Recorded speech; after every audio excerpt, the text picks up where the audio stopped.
الحمد لله نحمده ونستعينه ونستغفره ونؤمن به ونتوكل عليه ونعوذ بالله من شرور أنفسنا ومن سيئات أعمالنا من يهده الله فلا مضل له ومن يضلله فلا هادي له وأشهد أن لا إله إلا الله وحده لا شريك له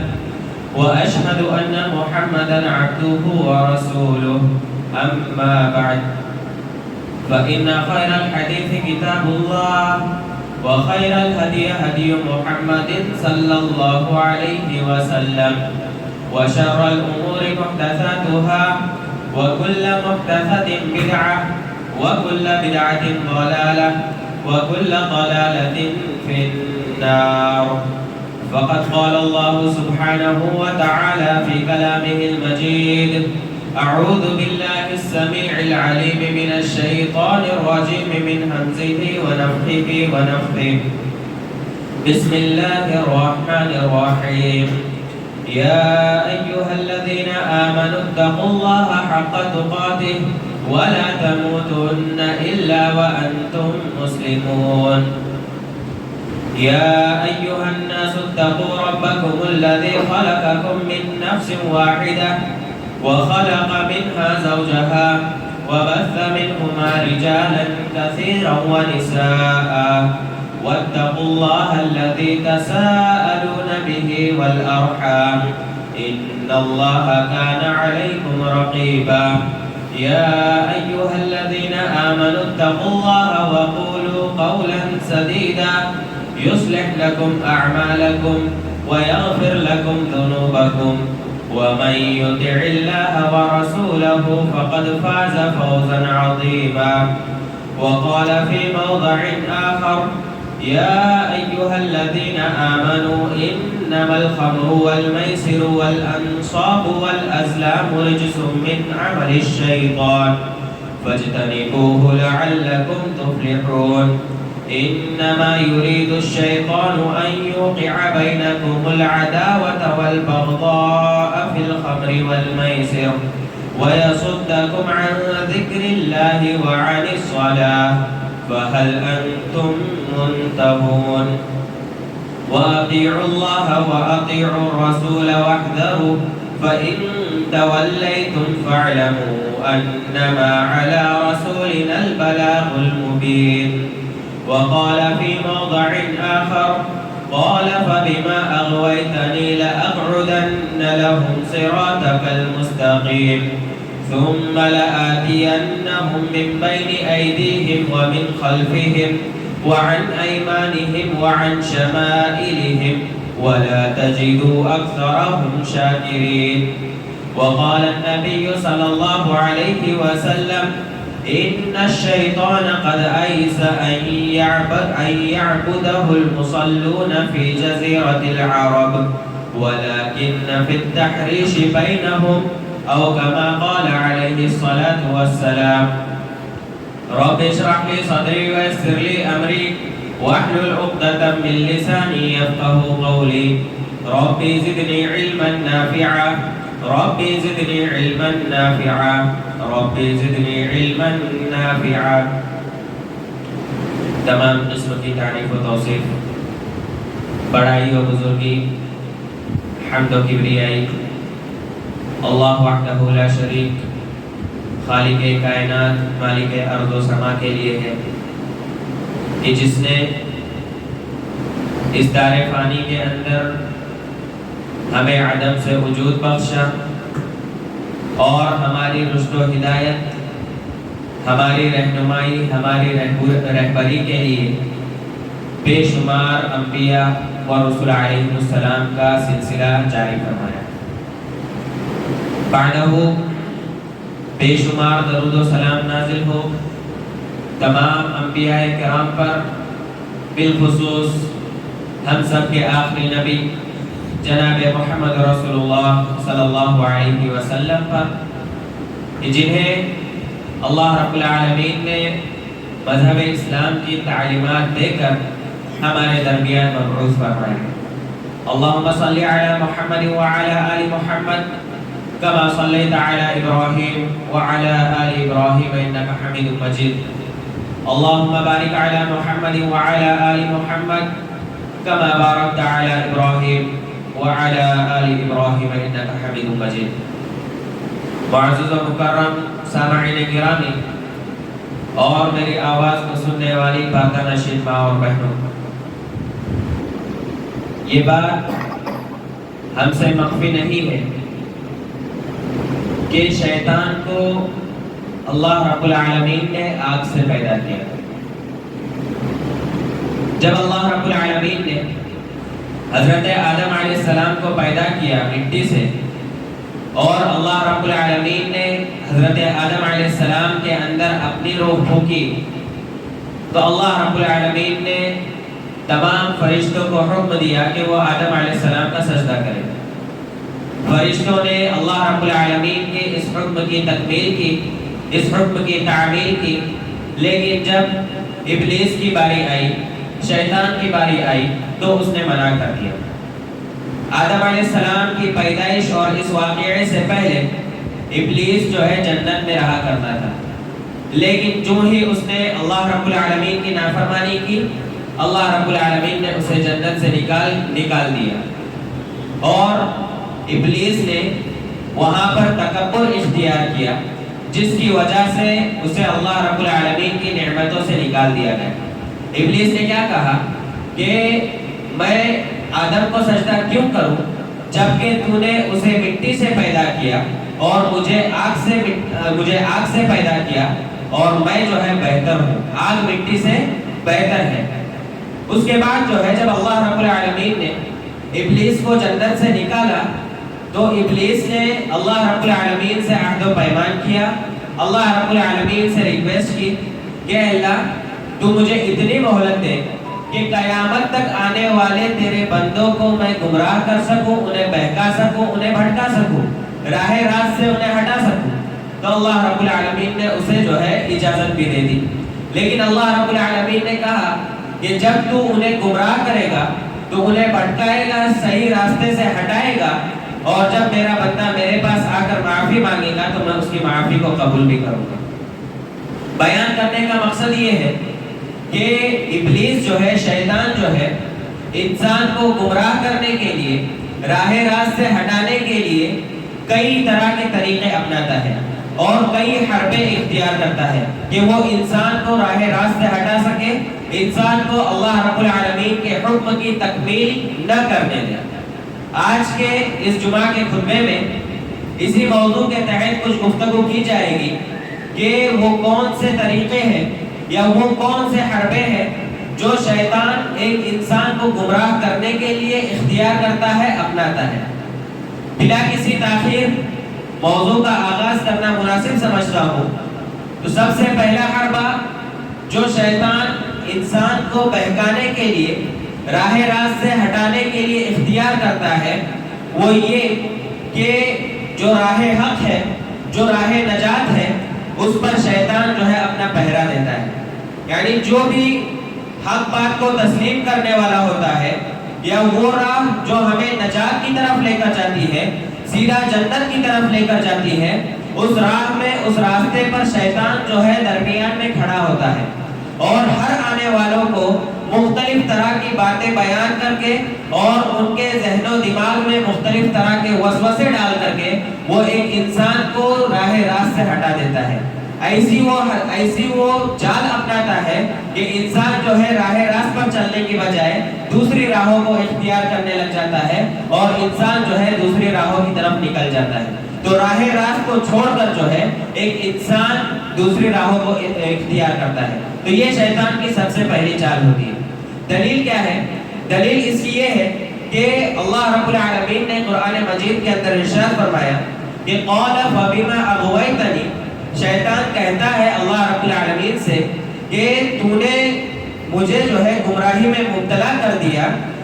لَأَقْعُدَنَّ لَهُمْ صِرَاطَكَ الْمُسْتَقِيمِ، تو اے اللہ جب تو نے مجھے بہکا دیا ہے، گمراہ کر دیا ہے، تو اب میں کیا کروں گا؟ جو صراط مستقیم ہے، جو فوز و فلاح کی طرف لے جانے والا راستہ ہے، جو نجات کی طرف لے جانے والا راستہ ہے، یعنی جنت کی طرف جو راستہ ہمیں لے جاتا ہے، میں اس راستے پر پہرا دوں گا۔ شیطان کہتا ہے اللہ رب العالمین سے کہ تو نے مجھے بھٹکا دیا، تو نے مجھے گمراہ کیا، اب میں جو ہے تیرے بندوں کو بہکانے کے لیے راہ راست پر پہرا دوں گا۔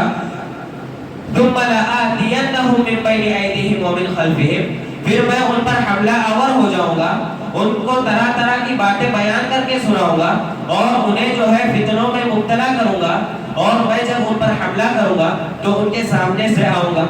یا ان کے پیچھے سے آؤں گا، وعن ایمانہم، یا تو ان کے دائنے طرف سے آؤں گا، وعن شمائلہم، یا تو میں ان کے بائیں طرف سے آؤں گا۔ میں کسی بھی طرف سے، ایک انسان جو راہ راست پر چلنے والا ہے، ہر صورت میں اس کے ارد گرد کہیں سے بھی آ کر جو ہے میں اسے بھٹکانے کی کوشش کروں گا۔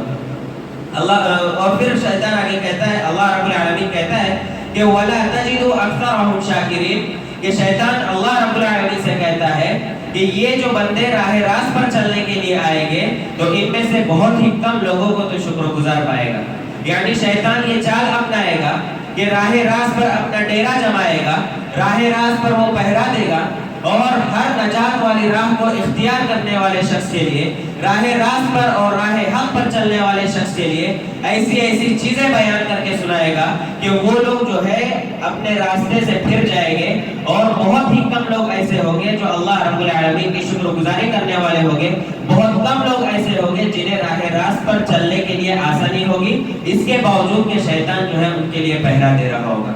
تو یہ پہلا پوائنٹ اور پہلا حربہ ہے جو شیطان اختیار کرتا ہے۔ اسی طرح سے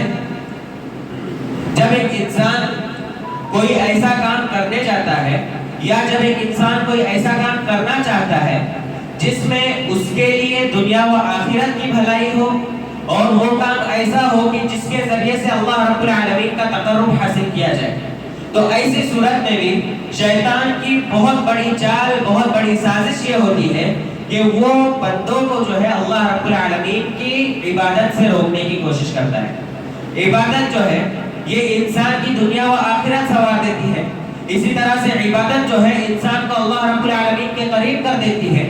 تو ایک شیطان جو ہوتا ہے وہ انسان کو اللہ رب العالمین کی عبادتوں سے دور کرتا ہے۔ مثلا نماز یہ ایک عبادت ہے، اب ایک انسان اگر اسے پڑھتا ہے تو دنیا میں بھی اس کے لیے فوز و فلاح ہے، دنیا میں بھی اس کے لیے بھلائی ہے، اور آخرت میں تو اس کے لیے اجر و ثواب ہے ہی۔ اور نماز یہ ایسی چیز ہے کہ جس کے ذریعے سے بندہ جو ہے اللہ رب العالمین کا تقرب حاصل کرتا ہے۔ لیکن شیطان جو ہے انسان کو کس طرح سے بہکاتا ہے کہ انسان کو جو ہے اذان ہونے کے بعد بھی روکے رکھتا ہے کہ ابھی وقت باقی ہے، مسجد میں آرام سے جائیں گے، ابھی وقت باقی ہے۔ اس طرح کرتے کرتے اذان کا وقت نکل جاتا ہے، جماعت کا وقت نکل جاتا ہے، اور انسان جو ہے اپنے کاروبار میں ہی لگا رہتا ہے۔ انسان جو ہے اللہ رب العالمین کی بارگاہ میں حاضری نہیں دے پاتا۔ یہ شیطان کی چال ہوتی ہے۔ آپ صلی اللہ علیہ وسلم کی ایک روایت ہے جسے حضرت ابو ہریرہ رضی اللہ تعالیٰ عنہ بیان کرتے ہیں کہ جب اذان ہوتی ہے نماز کے لیے، مسجد سے جب اذان کہی جاتی ہے تو شیطان جو ہوتا ہے بہت دور تک بھاگ جاتا ہے، اتنا دور بھاگتا ہے کہ اس کے کانوں تک اذان کی آواز نہ سنی جائے۔ جب اذان ختم ہوتی ہے شیطان پھر تشریف لے کر آتا ہے، پھر حاضر ہو جاتا ہے۔ پھر جب اقامت کہی جاتی ہے تو شیطان جو ہے واپس سے دور چلا جاتا ہے۔ اب اس کے پاس تو کوئی چارہ بچا نہیں، کیونکہ بندہ جو ہے نماز پڑھنے کے لیے صف میں کھڑا ہو چکا ہے۔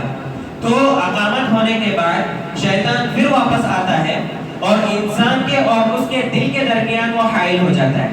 اور پھر اس سے کہتا ہے، دل سے کہتا ہے، انسان سے کہتا ہے کہ فلاں معاملے کی طرف تو ذہن دوڑا۔ یعنی نماز پڑھ رہا ہے انسان، اس کا جو تعلق ہے اللہ رب العالمین کی طرف ہونا چاہیے، لیکن شیطان اس کو جو ہے بہکانے کی کوشش کرتا ہے۔ نماز میں طرح طرح کے خیالات داخل کرتا ہے۔ نماز کے تعلق سے جب ایک انسان نماز میں ہوتا ہے تو اسے کہتا ہے کہ فلاں معاملے کی طرف دوڑا۔ اس لیے کبھی کبھی ہمارے ساتھ یہ ہوتا ہے کہ جو چیز ہمیں باہر یاد نہیں رہتی، نماز کے لیے جیسے ہم ہاتھ باندھ دیتے ہیں فوراً وہ چیزیں جو ہے ہمارے ذہنوں میں گردش کرنے لگ جاتی ہے۔ تو اس طرح کرتے کرتے شاید انسان جو ہے بھول جاتا ہے، انسان بھٹک جاتا ہے، بہک جاتا ہے کہ اس نے 4 رکعت والی نماز جو ہے وہ 3 رکعت پڑھی ہے یا 4 رکعت پڑھی ہے۔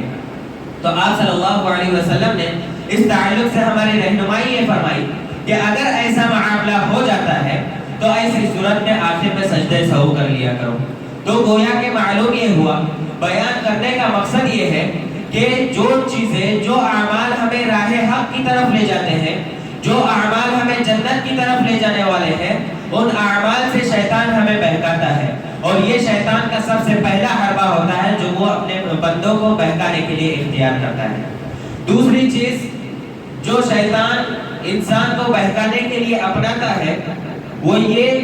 کہ جو بھلائی کی چیزیں ہیں، جو خیر کی چیزیں ہیں، اللہ رب العالمین کے جو ذکر و اذکار ہے، ان تمام چیزوں کو بھلوا دیتا ہے۔ ذہنوں کے اندر، انسان کے ذہنوں سے وہ اس طرح سے کھیلتا ہے کہ اللہ رب العالمین کا ذکر کرنا جو ہے انسان بھول جاتا ہے۔ اللہ رب العالمین نے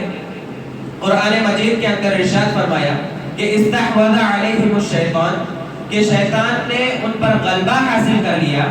اور اس نے کیا کیا؟ فَأَنْسَاهُمْ ذِكْرُ اللَّهِ، تو جب اس نے غلبہ حاصل کر لیا تو غلبہ حاصل کرنے کے بعد اللہ رب العالمین کے ذکر کو سب سے پہلے وہ بھلا دیتا ہے۔ فَأَنْسَاهُمْ ذِكْرُ اللَّهِ، اللہ رب العالمین کے ذکر کو اس نے بھلا دیا۔ أُولَٰئِكَ حِزْبُ الشَّيْطَانِ، یہ جو گروپ ہے، اللہ رب العالمین کو بھولنے والا جو گروپ ہے،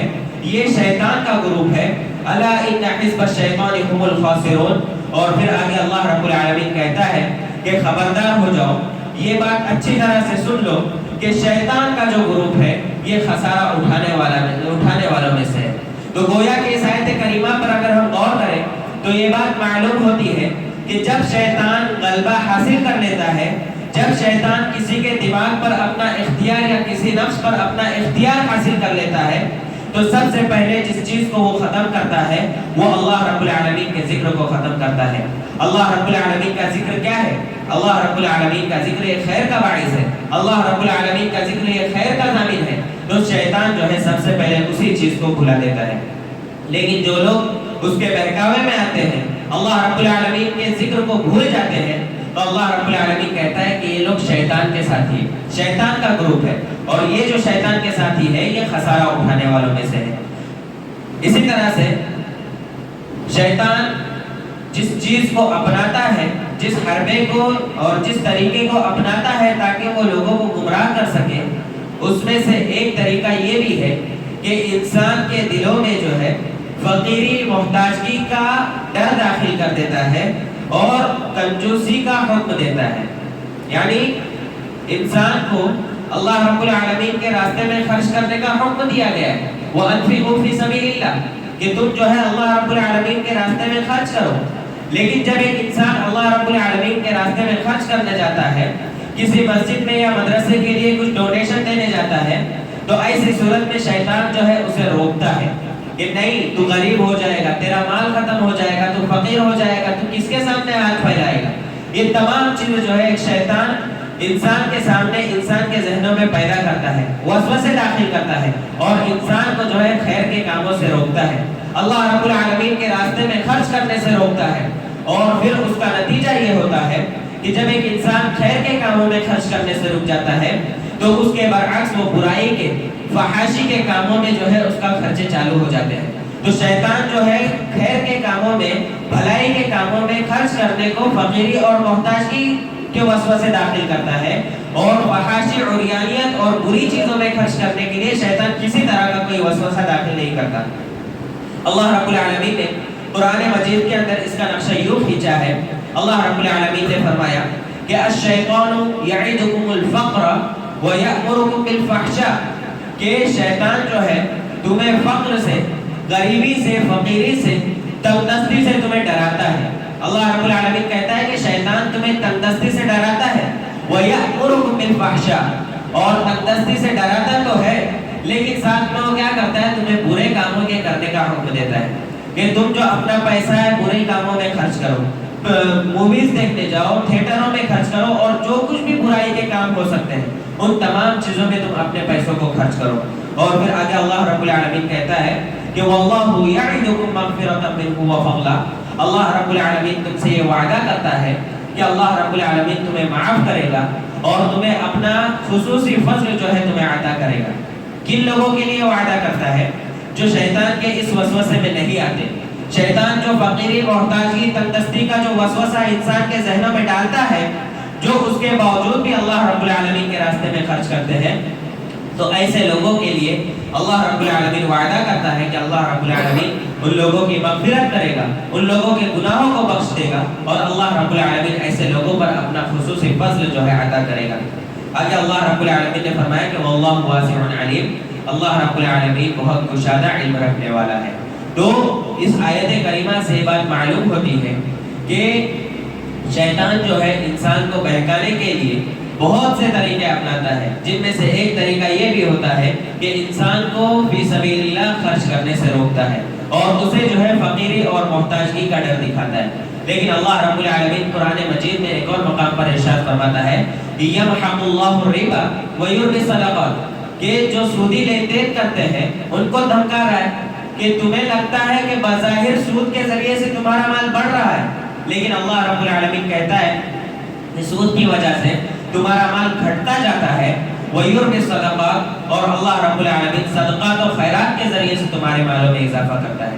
یہ اللہ رب العالمین کی سنت ہے کہ جو لوگ اللہ رب العالمین کے راستے میں خرچ کرتے ہیں اللہ رب العالمین انہیں زیادہ عطا کرتا ہے، اور جو لوگ سودی کاروبار کرتے ہیں گرچہ بظاہر دکھنے میں ان کے مال جو ہے بڑھ رہے ہوتے ہیں، مالوں کے اندر اضافہ ہو رہا ہوتا ہے، لیکن اس کے باوجود جو ہے ان کے مال کم ہو رہے ہوتے ہیں۔ اسی طرح سے حدیث قدسی حضرت ابو ہریرہ رضی اللہ تعالیٰ عنہ بیان فرماتے ہیں کہ آپ صلی اللہ علیہ وسلم نے ارشاد فرمایا کہ اللہ رب العالمین ارشاد فرماتا ہے کہ کیا ارشاد فرماتا ہے کہ انفق یا ابن آدم، کہ اے بنی آدم تو اللہ رب العالمین کے راستے میں خرچ کر، فقیری محتاجگی سے تو مت ڈر۔ آگے اللہ رب العالمین آپ صلی اللہ علیہ وسلم کہتے ہیں کہ اللہ رب العالمین کہتا ہے کہ ابن آدم تو جو ہے خرچ کر، انفق علیہ، کہ میں تجھ پر خرچ کروں گا، یعنی اللہ رب العالمین وعدہ کرتا ہے کہ بنی آدم جب بھی اللہ رب العالمین کے راستے میں خرچ کرے گا اللہ رب العالمین بنی آدم کو اور عطا کرے گا، اللہ رب العالمین بنی آدم پر خرچ کرے گا، اللہ رب العالمین اسے جو ہے فقیری اور محتاجگی میں نہیں چھوڑے گا۔ تو یہ جو آیات اور ان احادیث کے ذریعے سے یہ بات معلوم ہوتی ہے کہ شیطان کا یہ وسوسہ ہوتا ہے کہ شیطان جو ہے انسان کو فقیری اور محتاجگی کا ڈر دکھاتا ہے اور اسے فی سبیل اللہ خرچ کرنے سے روکتا ہے، لہذا جو لوگ اس کے باوجود بھی اللہ رب العالمین کے راستے میں خرچ کرتے ہیں تو اللہ رب العالمین ان کے لیے مغفرت اور فضل عظیم کا وعدہ کرتا ہے۔ اسی طرح سے شیطان جن حربوں اور جن طریقوں کو اپناتا ہے اس میں سے ایک طریقہ یہ بھی ہے کہ شیطان جو ہے انسان کے خوف میں آتا ہے اور اسے ڈراؤنے خوف دکھاتا ہے، برے خوف دکھاتا ہے، یعنی ایک انسان سویا رہتا ہے اور اس کے خوف میں جو ہے بہت ڈراؤنے خوف آ جاتے ہیں، سویا رہتا ہے بہت برے خوف آتے ہیں کہ انسان جو ہے ڈر جاتا ہے، سوچ میں پڑ جاتا ہے کہ کیا حقیقت میں ایسا ہوتا بھی ہے یا نہیں۔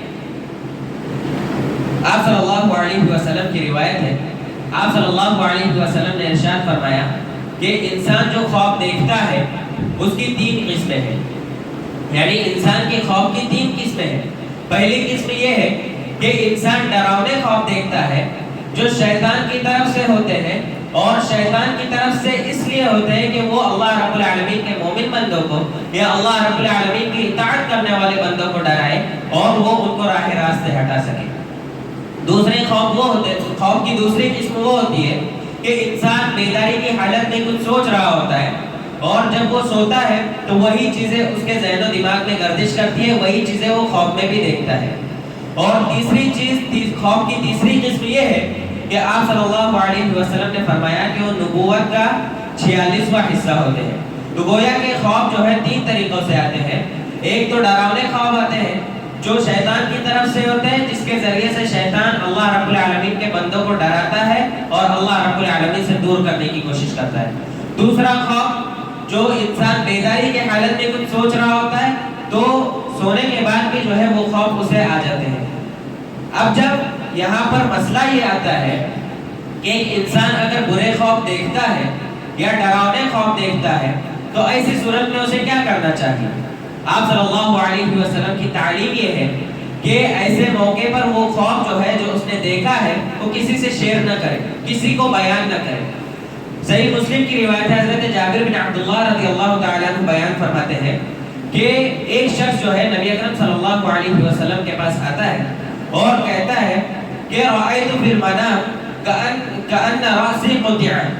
کہ اے اللہ کے رسول صلی اللہ علیہ وسلم میں نے خواب میں دیکھا ہے کہ میرا سر کاٹ دیا گیا ہے، یعنی میرے سر کو جسم سے الگ کر دیا گیا ہے۔ اب یہ ایک انسان کے لیے بڑا ڈراؤنا خواب ہوتا ہے کہ اس کے جسم کا کوئی حصہ جو ہے کاٹ کر الگ کر دیا جائے، اور جب گردن کی بات آتی ہے تب تو انسان جو ہے مر ہی جاتا ہے۔ تو وہ صحابی آتے ہیں آپ صلی اللہ علیہ وسلم کے پاس اور بیان کرتے ہیں کہ اللہ کے رسول صلی اللہ علیہ وسلم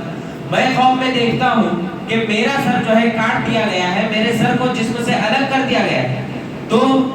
صحابی کہتے ہیں، جو راوی ہے وہ کہتے ہیں کہ ضحک النبی صلی اللہ علیہ وسلم، آپ صلی اللہ علیہ وسلم ہنستے ہیں۔ وہ صحابی جب خواب بیان کرتے ہیں تو آپ صلی اللہ علیہ وسلم ہنستے ہیں، اور ہنسنے کے بعد آپ صلی اللہ علیہ وسلم کہتے ہیں کہ اذا لعب الشیطان باحدکم فی منامہ، کہ جب شیطان کسی کے نیند میں آ کر اس سے کھلواڑ کرتا ہے یا انسان کو ڈراتا ہے تو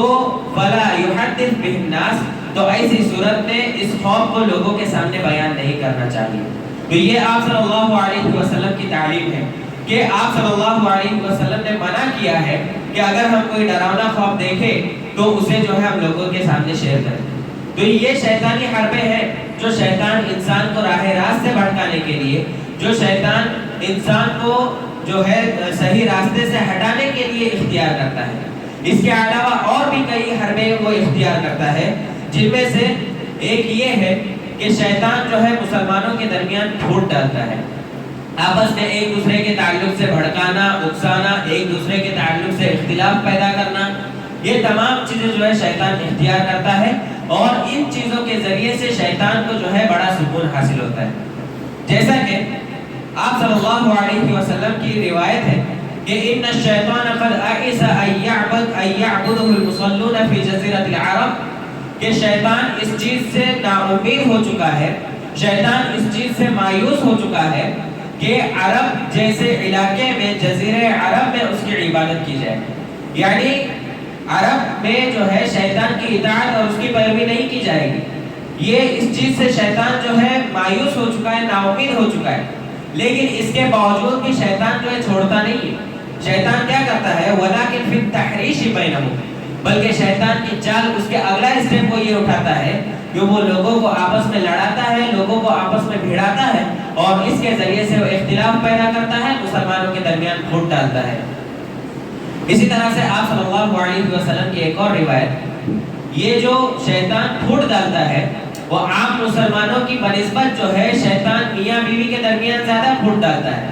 اور جب شیطان میاں بیوی کو آپس میں ایک دوسرے سے جدا کرتا ہے تو اس کے بعد جو ہے شیطان کو اور زیادہ سکون حاصل ہوتا ہے، اور شیطان اس کام کو سب سے بڑا کام تسلیم کرتے ہیں۔ صحیح مسلم کی روایت ہے، آپ صلی اللہ علیہ وسلم کہتے ہیں کہ ابلیس جو ہے اپنے عرش کو پانی پر رکھتا ہے اور پھر اپنے لشکروں کو بھیج دیتا ہے، شیطانوں کے لشکروں کو جو ہے لوگوں میں پھیلا دیتا ہے، بھیج دیتا ہے تاکہ وہ جو ہے لوگوں کو بہکا سکے۔ فَأَدْنَاهُمْ مِنْهُمْ مَنْزِلَةً أَعْلَاهُمْ فِتْنَةً، تو ابلیس سے جو ان کا بادشاہ ہوتا ہے ان میں سب سے زیادہ قریبی اس کا وہ ہوتا ہے جو سب سے زیادہ فتنہ برپا کرنے والا ہوتا ہے، جو سب سے بڑا فتنہ برپا کرنے والا ہوتا ہے۔ تو ایک لشکر میں کا ایک آدمی آتا ہے اور وہ کہتا ہے کہ میں نے فلاں فلاں کام کیا ہے، تو شیطان کہتا ہے کہ ما صنعت شیئا، تو نے کچھ نہیں کیا۔ وہیں پر دوسرا شخص آتا ہے، دوسرا شیطان آتا ہے اور وہ اپنے سرکار کو کہتا ہے، اپنے بادشاہ کو کہتا ہے کہ میں جس آدمی کے پیچھے گیا تھا اس آدمی کو اس وقت تک نہیں چھوڑا جب تک میں نے میاں اور ان دونوں کے درمیان جو ہے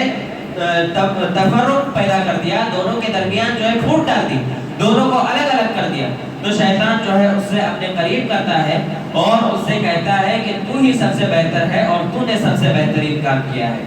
تو ان روایات سے بیان کرنے کا مقصد یہ ہے کہ شیطان جو ہے ایک چال کے بعد بس نہیں کرتا. اگر انسان اس کی ایک چال میں نہیں پھنستا تو شیطان جو ہے دوسرا جال بچھاتا ہے. اگر اس میں نہیں بچتا تو تیسرا جال بچھاتا ہے. اس طرح سے شیطان جو ہے انسان کو بہکانے کے لیے، انسان کو راہ راست سے ہٹانے کے لیے کئی طرح کے حربے اپناتا ہے. لہذا ہم سب کی ضرورت ہے، ہم سب کی ذمہ داری بنتی ہے کہ شیطان کے ان حربوں کو جو ہے ہم سمجھیں اور شیطان کے بہکاوے میں نہ آئے، اور اللہ رب العالمین سے ہمیشہ اس چیز کی دعا کرتے رہے کہ الہ العالمین تو ہم تمام لوگوں کو شیطان کے ان فتنوں سے اور ان حربوں سے جو ہے محفوظ فرما. آخر میں اللہ رب العالمین سے دعا کرتے ہیں کہ الہ العالمین تو ہم تمام لوگوں کو کہنے سننے سے زیادہ اس پر عمل کرنے کی توفیق عطا فرما. الہ العالمین تو ہم تمام لوگوں کو شیطان کے ان تمام حربوں سے محفوظ فرما جو ہمیں راہ راست سے بھٹکا دیتے ہیں. الہ العالمین تو ہم تمام لوگوں کو جنت الفردوس میں اعلیٰ مقام عطا فرما. الہ العالمین تو ہم تمام لوگوں کو جہنم کی آگ سے محفوظ فرما. الہ العالمین تو ہماری صغیرہ کبیرہ تمام گناہوں کو معاف فرما. الہ العالمین ہم میں جو مریض ہے تو انہیں شفاء کاملہ عاجلہ نافعہ عطا فرما. جو بے روزگار ہے الہ العالمین تو انہیں روزگار عطا فرما. اور جو مقروض ہے، قرض کے بوجھ تلے دبے ہوئے ہیں، الہ العالمین تو ان کے قرض کی ادائیگی کی سبیل پیدا فرما. آمین. تقبل یا رب العالمین وتب علینا انک انت التواب الرحیم. بارک اللہ لنا ولکم فی القرآن الکریم ونفعنی وإیاکم بالآیات والذکر الحکیم. انہ تعالی جواد کریم ملک بر رؤوف رحیم.